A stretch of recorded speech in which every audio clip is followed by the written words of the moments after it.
Published, 12:53 Eastern Standard Time, the 28th of January 2018. Updated, 13:07 Eastern Standard Time, the 28th of January 2018. Clase maestra, if Pep Guardiola requires a translation on Monday morning. Masterclass. He will have been seeing that phrase a lot this season, and his English may not yet extend to the outer reaches of the superlatives. What a clase maestra this was. Forget the gulf between the teams, one walking away with the Premier League, one scuffling with all their might to join it. Cardiff are a Neil Warnock team, with all that implies.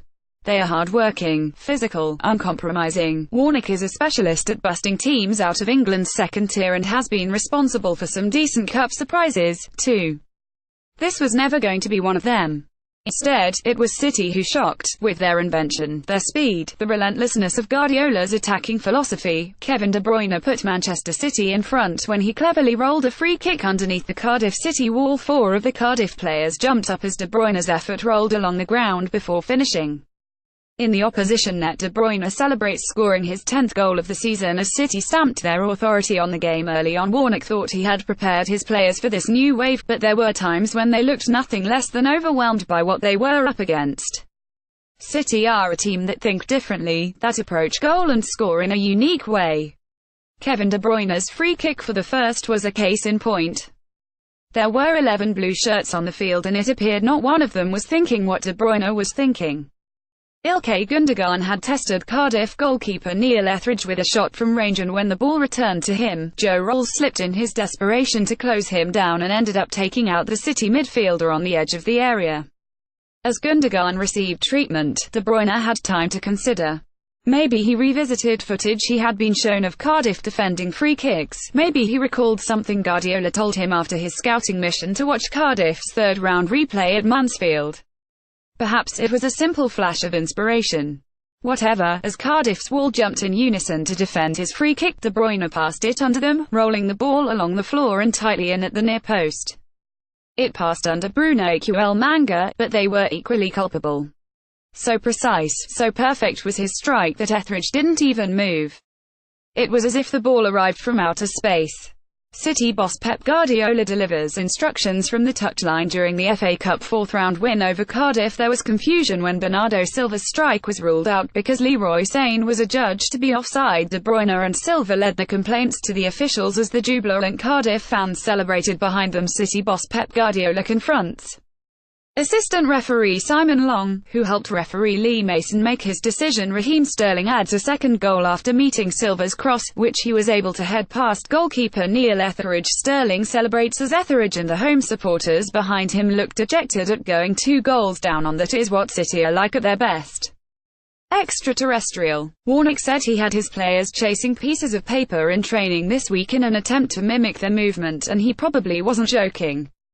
The problem is pieces of paper cannot finish like De Bruyne, cannot cross like Bernardo Silva, or break with a purpose of Leroy Sane. Paper is flimsy and without mission. City are direct and know precisely what they are about. Take the second goal, which began with a typically bright exchange of passes and culminated in Bernardo Silva put in on the left side overlap. A good move was then made exceptional by the speed with which he crossed the ball, arriving so early it completely flummoxed the Cardiff defence, who were not in position to repel. As a result, Raheem Sterling, one of the smallest players on the pitch, rose to defeat Etheridge with a header. He didn't need to be Andy Carroll to score. To be fair, Andy Pandy would have fancied his chances, so sublime was Silva's setup. Full credit to Cardiff for not going down by a rugby score, even if they got rather lucky on more than one occasion. In the 25th minute, for instance, when De Bruyne worked the ball through to Bernardo Silva, who shot fair whistled into the roof of the net, leaving Etheridge no chance.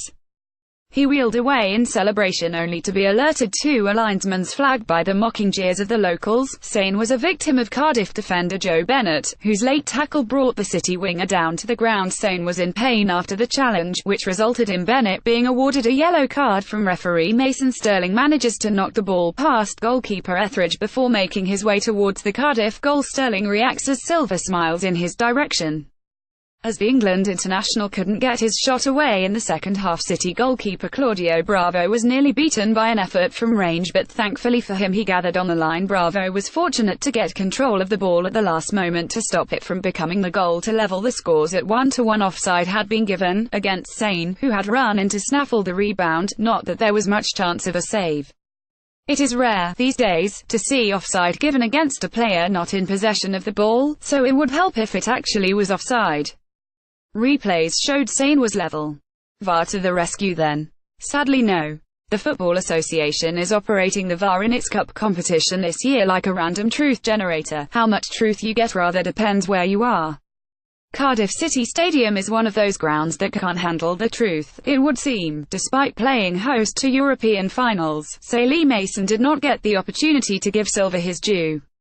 On the touchline, Guardiola was so disgusted he unwound his black scarf and hurled it to the floor, possibly the campus show of dissent in cup history. Mason spoke to him. Maybe recommended a dry cleaners. Anyway, life moved on. Maybe Guardiola was unhappy for other reasons, though. His team were taking a kicking out there, too. As well as the foul on Gundogan, Sean Morrison had taken out Danilo, and worse was to come. Just before half-time, a Cardiff attack broke down, allowing City to break at ferocious pace.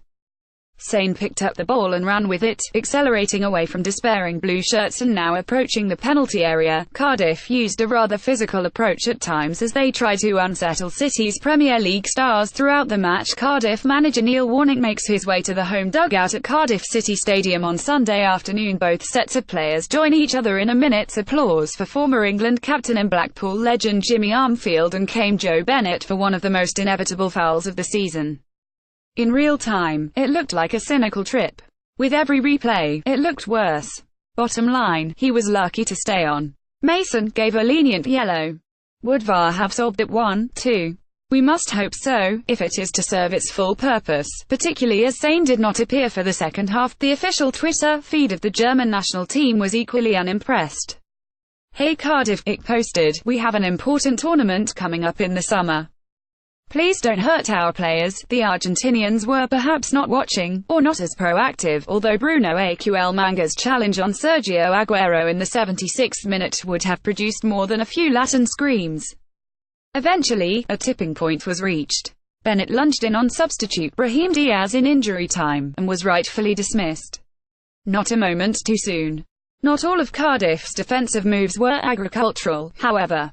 In the 53rd minute, another break saw Sterling away, rounding goalkeeper Etheridge as he hurtled from his line, before Morrison intervened with a brilliant, perfectly timed tackle.